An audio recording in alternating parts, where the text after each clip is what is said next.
Guys ನೀವೇನಾದರೂ daily ಯೂಟ್ಯೂಬ್ನಲ್ಲಿ live ಬರ್ತಾ ಇದ್ದೀರಾ ಅಂದರೆ ಈ ವಿಡಿಯೋನ ಸ್ಕಿಪ್ ಮಾಡಿದೆ ಎಂಡವರೆಗೂ ನೋಡಿ. ಯಾಕಪ್ಪ ಅಂದರೆ ನಿಮ್ಮ ಚಾನಲ್ಗೆ ಕಮ್ಯುನಿಟಿ ಗೈಡ್ಲೈನ್ ಸ್ಟ್ರೈಕ್ ಕೂಡ ಬರ್ಬೋದು. ನಿಮ್ದೇನಾದರೂ ಮಾನಿಟೈಸ್ ಆನ್ ಆಗಿಲ್ಲಪ್ಪ ಅಂದರೆ ನಿಮಗೆ ರೀಯೂಸ್ ಕಂಟೆಂಟ್ ಅಂತ ಬರ್ಬೋದು. ನೀವು 1,000 ಸಬ್ಸ್ಕ್ರೈಬರ್ಸು ಮತ್ತು 4,000 ವಾಚ್ ಅವರ್ನ ಕಂಪ್ಲೀಟ್ ಮಾಡಿ ನೀವೇನಾದರೂ ಮಾನಿಟೈಸ್ಗೆ ಅಪ್ಲೈ ಮಾಡಿದರೆ ನಿಮ್ಮದು ಮಾನಿಟೈಸ್ ಆನ್ ಆಗೋದಿಲ್ಲ. ಅದಕ್ಕಾಗಿ ಈ ವಿಡಿಯೋನ ಸ್ಕಿಪ್ ಮಾಡಿದೆ ಎಂಡವರೆಗೂ ನೋಡಿ ಅಂತ ಹೇಳಿದ್ದು. ಯಾಕಪ್ಪ ಅಂದರೆ ಒಂದಿಷ್ಟು ತಪ್ಪನ ಮಾಡ್ತಾ ಇರ್ತೀರಾ, ಅದು ಯಾವ ತಪ್ಪನ ಮಾಡಬಾರ್ದು ಅಂತೇಳಿ ಈ ವಿಡಿಯೋದಲ್ಲಿ ತಿಳಿಸ್ಕೊಡ್ತೀನಿ. ವಿಡಿಯೋ ಸ್ಟಾರ್ಟ್ ಮಾಡೋಕ್ಕಿಂತ ಮುಂಚೆ ನೀವು ನಮ್ಮ ಚಾನಲ್ಗೆ ಸಬ್ಸ್ಕ್ರೈಬ್ ಮಾಡ್ಕೊಂಡಿಲ್ಲ ಅಂದರೆ ಹೋಗಲಿ ಸಬ್ಸ್ಕ್ರೈಬ್ ಮಾಡ್ಕೊಳ್ಳಿ. ಹಾಗೆ ವಿಡಿಯೋ ಇಷ್ಟ ಆದರೆ ಒಂದು ಲೈಕ್ನ ಮಾಡಿ ಆಯಿತಾ. ಬನ್ನಿ ವಿಡಿಯೋ ಸ್ಟಾರ್ಟ್ ಮಾಡೋಣ. ಗೈಸ್ ನೀವು ಯೂಟ್ಯೂಬ್ನಲ್ಲಿ ಡೈಲಿ ಲೈವ್ ಬರ್ತೀರಾ. ನೀವೇನು ಮಾಡ್ತೀರಪ್ಪ ಅಂದರೆ ವಾಚ್ ಟೈಮ್ನ ಕಂಪ್ಲೀಟ್ ಮಾಡೋಕ್ಕೆ ಡೈಲಿ ಲೈವ್ನ ಬರ್ತಾ ಇರ್ತೀರಾ. ಹಾಗೆ ಏನು ಮಾಡ್ತೀರಪ್ಪ ಅಂದರೆ ಲೈವ್ನಲ್ಲಿ ಯಾರಾದರೂ ಚಿಕ್ಕ ಮಕ್ಕಳು ಇರ್ತಾರೆ ನಿಮ್ಮ ಮನೆಯಲ್ಲಿ, ಅವ್ರನ್ನ ತೋರಿಸೋದು ಈ ರೀತಿ ಮಾಡ್ತಾ ಇರ್ತೀರಾ. ಆ ರೀತಿ ಯಾರು ತಪ್ಪು ಮಾಡೋಕ್ಕೆ ಹೋಗ್ಬೇಡಿ. ಯಾಕಪ್ಪ ಅಂದರೆ ನೀವು 18+ ಸೆಕ್ಷನ್ನ ಆನ್ ಮಾಡ್ಕೊಂಡಿರ್ತೀರಾ.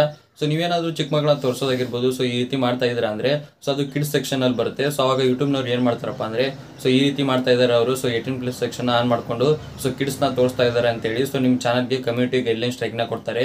ಅದಕ್ಕಾಗಿ ಯಾರು ಈ ರೀತಿ ತಪ್ಪನ ಮಾಡೋಕ್ಕೆ ಹೋಗ್ಬೇಡಿ. ಈ ರೀತಿ ತಪ್ಪನ ಮಾಡ್ತಾ ಇದ್ದಾರೆ ಅಂದರೆ ನಿಮ್ಮ ಚಾನಲ್ಗೆ ತುಂಬಾ ಎಫೆಕ್ಟ್ ಆಗುತ್ತೆ. ಆ ರೀಸನಿಂದ ಯಾರು ಈ ರೀತಿ ತಪ್ಪನ ಮಾಡೋಕ್ಕೆ ಹೋಗಬೇಡಿ. ಈಗ ನೆಕ್ಸ್ಟ್ ಇನ್ನೊಂದು ಏನಪ್ಪ ಅಂದರೆ ತುಂಬಾ ಜನ ಗೇಮಿಂಗ್ ಲೈವ್ನ ಮಾಡ್ತಾ ಇರ್ತೀರಾ. ಏನು ಮಾಡ್ತೀರಪ್ಪ ಅಂದರೆ ಸೇಮ್ ಟೈಟಲು ಸೇಮ್ ತಮ್ಲೇನು ಎಲ್ಲ ವಿಡಿಯೋಗೂ ಅದೇ ರೀತಿ ಸೇಮ್ ಟೈಟಲು ಮತ್ತು ಸೇಮ್ ತಮ್ಲೇನ ಹಾಕ್ಕೊಂಡು ನೀವು ವಿಡಿಯೋನ ಅಪ್ಲೋಡ್ ಮಾಡ್ತಾ ಇರ್ತೀರಾ, ಅಂದರೆ ಲೈವ್ನ ಬರ್ತಾ ಇರ್ತೀರಾ. ಆ ರೀತಿ ನೀವು ಬರೋಕ್ಕೆ ಹೋಗ್ಬೇಡಿ. ಯಾಕಪ್ಪ ಅಂದರೆ ನೀವೇನಾದರೂ 1,000 ಸಬ್ಸ್ಕ್ರೈಬರ್ಸು ಮತ್ತು 4,000 ವಾಚರ್ನ ಕಂಪ್ಲೀಟ್ ಮಾಡಿ ನೀವೇನಾದರೂ ಮಾನಿಟೈಸ್ಗೆ ಅಪ್ಲೈ ಮಾಡಿದರೆ ಅದು ರೀಯೂಸ್ಡ್ ಕಂಟೆಂಟ್ ಅಂತ ಬರುತ್ತೆ. ಯಾಕಪ್ಪ ಅಂದರೆ ಎಲ್ಲ ವಿಡಿಯೋಗೂ ಒಂದೇ ತಮ್ಲೇನ್ ಇರುತ್ತೆ. ಮತ್ತು ಎಲ್ಲ ವಿಡಿಯೋಗೂ ಒಂದೇ ಟೈಟಲ್ ಇರುತ್ತೆ. ಆ ರೀಸನಿಂದ ರೀಯೂಸ್ ಕಂಟೆಂಟ್ ಅಂತ ಬರುತ್ತೆ. ನಿಮ್ಗೇನಾದರೂ ಒಂದು ಸಾರಿ ರಿಜೆಕ್ಟ್ನ ಮಾಡಿದಾರಪ್ಪ ಅಂದರೆ ಈ ರೀತಿಯಾಗಿ ನೀವು ಮತ್ತೆ ತಮ್ಲೈನು ಮತ್ತು ಟೈಟಲ್ನ ಚೇಂಜ್ ಮಾಡಿಕೊಂಡು ನೀವು ಮತ್ತೆ ಅಪ್ಲೈನ ಮಾಡಿದರೆ ನಿಮ್ಮದು ಖಂಡಿತ ಮಾನಿಟೈಸ್ ಆನ್ ಆಗೇ ಆಗುತ್ತೆ.